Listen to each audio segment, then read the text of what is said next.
everybody.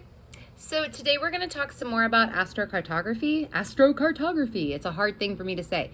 I wasn't going to do another video about this so soon, but because so many people seem to engage with the other one I did the other day, I figured I would make another one, kind of explain a little bit more about how I would look at it. Again, it is more general because I'm not looking at a chart. And I can even throw in some personal experience of like what it kind of feels like to live on specific lines from my point of view and with things going on in my chart and why. But yeah, astrocartography, if anybody missed the other video, astrocartography is essentially, there's probably more to it than this, but it's essentially where the natal chart is laid on top of a map, and it'll look something kind of like this. Well, not kind of, this is what it looks like. And you'll see all these different lines and shit going on. And the way that you can find this is going to astro.com. There might be other places to do this. I don't really know. Astro.com is the only one that I've ever used. So you go to like the menu, you would go to locational astrology, and then you would go to Astro Click Travel and click on that. And you know, once you've entered all your information and everything, it should pop up with your astrocartography chart. Okay, so there are all these different lines in astrocartography that mean different things. Now on astro.com, when you click these lines, it will give you a description of what these lines mean. The thing about these lines and the descriptions of these lines is that they are not tailored to your chart. They aren't. They are cookie cutter descriptions. And they're not wrong. I'm not saying that they're wrong, but they might not totally fit you. So rather, but I do think it's a good place to start. I'm not knocking it. Definitely start there. Start looking at that first, and then, you know, move outward and apply it to your own chart, right? But I'm going to be talking today kind of about what these lines could mean. Like, okay, so you'll notice that there are main lines, like main planet lines, and main angle lines, like a Mars ascendant line, or like a Pluto descendant line, or whatever, you know. There are different major lines. And then there are a bunch of minor lines that are like, let me see if I can show you, that are like, then there are a bunch of minor lines that are like, I don't know, Jupiter trine the midheaven, whatever that says there. I can't really read it from here. So those are the minor lines, and they're called harmonious aspects or disharmonious aspects. They're still very important, but they're not like the major main lines, like the Pluto ascendant line or the Mars ascendant line or whatever. And essentially what you're looking at here is, think about it like this, like an ascendant line, regardless of the planet, is going to probably have something to do with your sense of self, the way that you approach the world, your temperament, things like that. A descendant line is going to have to probably do with relationships, of, you know, any kind of one-on-one relationship, or even with your shadow, with the shadow part of you. I could see either of those being kicked up on a descendant line. An IC line is going to be like a, generally speaking, it's going to be like a rooting place, or a place where you put down roots. It could be. Or a place where you get in touch with your core, or a place, you know, where home and family are a big deal in some capacity. And then the MC line or midheaven line is going to oftentimes deal with career, or the highest and most idealized version of yourself, or public presence, things like that. Midheaven lines you might find yourself more in the public eye in some way. Not universal though, but that's kind of the way that you go with the lines here, with the energy of the lines. And then you bring the planet into it, and the planet is, you know, what is needing to be expressed. So, you know, on a Mars line, for instance, you might be looking at drive being expressed, or aggression being expressed, or assertiveness being expressed, or independence, or, you know, any of those kinds of things. On a Mercury line, you might be looking at mental stimulation, communication, learning, thinking, being curious, all kinds of Mercury shit.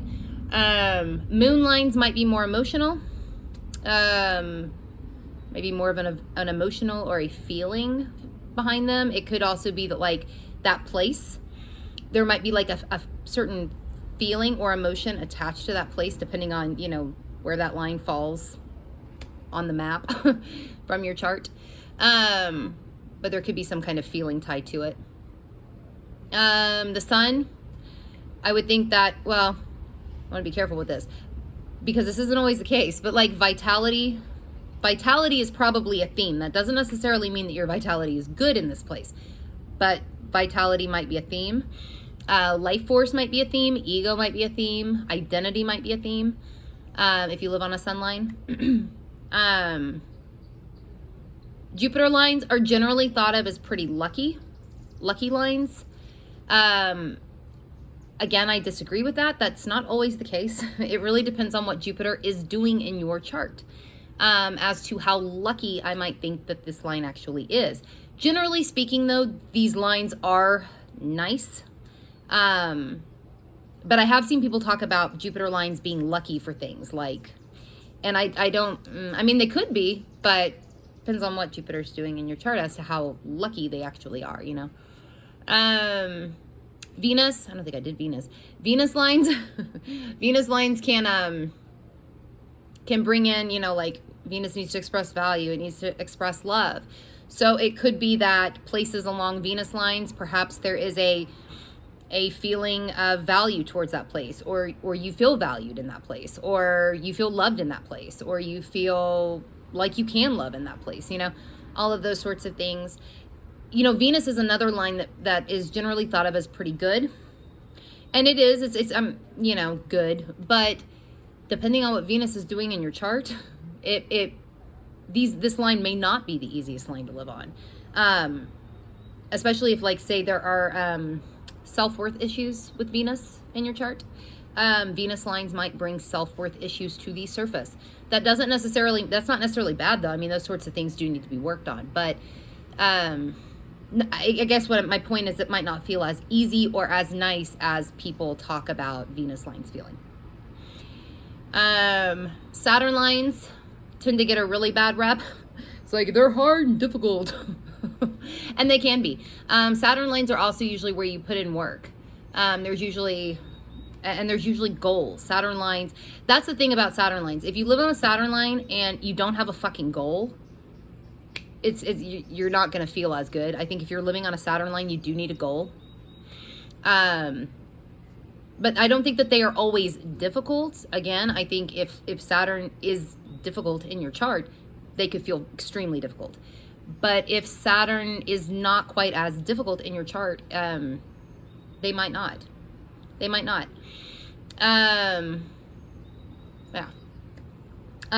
Uranus lines can be kind of unpredictable. Like, where, you know, it might not be as, well, depending on how you like, if you like unpredictable shit, you might really enjoy a Uranus line. Some people do, you know, some people like that kind of stuff. But yeah, I would definitely think that Uranus lines would be a catalyst for change, that place. There could be also a feeling, though, of not feeling so sure there. Just because Uranus is sudden change. So there could be a feeling of just not feeling quite as sure of your surroundings. But that also keeps things interesting. So, I mean, it depends on what Uranus is doing in your chart as to how you feel about it. But I definitely wouldn't expect a Uranus line in most cases to be like settled, if that makes sense. Though there are exceptions, I'm sure. Neptune lines, these lines can be very creative. They can be very spiritual. They can be they can be a great place to tap into your spirituality and your creativity, your imagination. They can also be a place where things may not feel quite as clear, because Neptune is not quite as clear all of the time. So I think, you know, it's important if you live on a Neptune line that you are always trying to be as clear as you possibly can be about things. Yeah, because these lines do seem like they could be kind of hazy. But if Neptune isn't quite as hazy in your chart, you may not feel it. You may not feel it that way. You might feel more. You might feel more just the spirituality, the creativity, the imagination, the compassion, the sensitivity, all of these things.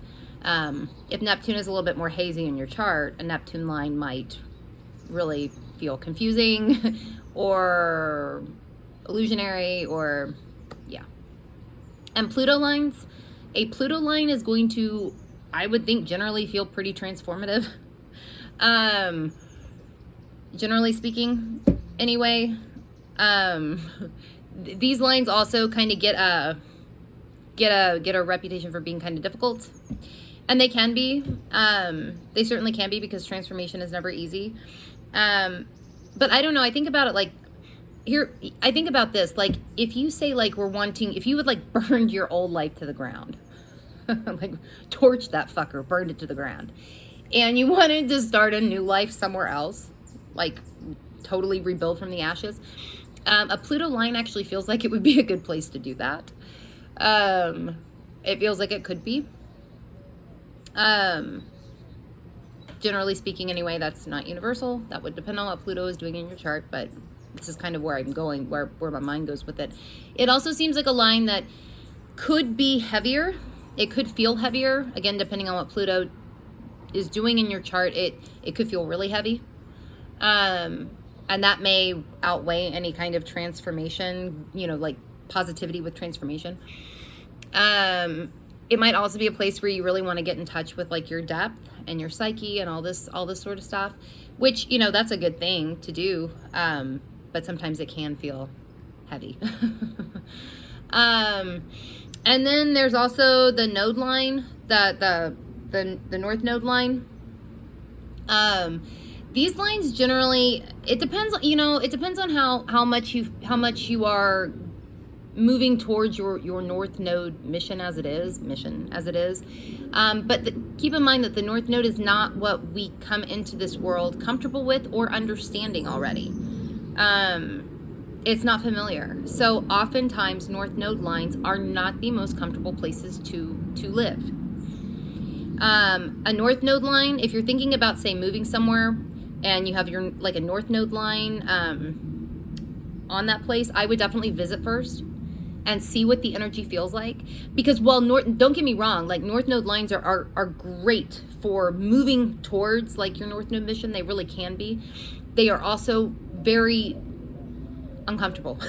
And I know this from experience. I mean, I know everybody's gonna be a little bit different, but the north node is something that we are not comfortable with coming into this life. So I would say that maybe not universal, but I do think most people may not feel quite as comfortable on a north node line. But I'll also say this, if you live on one, I do think that north node lines, things that happen there, living there or spending time there, I think it's very possible that this line kind of brings about things that kind of help you towards your north node vision, if you will. I think they're good for that, but I personally don't think they're easy to live on. Especially if you're younger. I think as you get older, they might be easier to live on. Yeah, I think I lived in Houston. I don't really have anything, no, but and Houston is like, for instance, Houston's it's along my IC north node line. And while there was a lot of stuff that happened in Houston or in the Houston area that I know has pushed me closer to my north node mission, it was not easy, and you couldn't pay me to go back.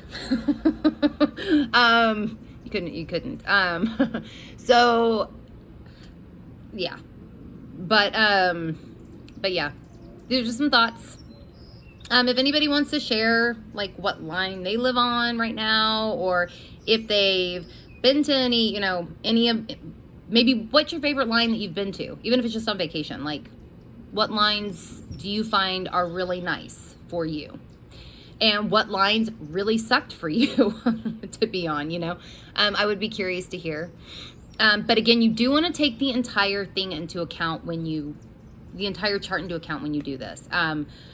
You can definitely use these things that I just mentioned as like, as guideposts, but you definitely want to look and see if that, say like, that Saturn line is really as hard as it might seem like it is. You know, depending on what Saturn's doing in your chart. Or is that Venus line really as good as it might seem like it is, you know, by way of your chart? So yeah. And if anybody's ever interested in having me do some astrocartography work for them, let me know, because I do this.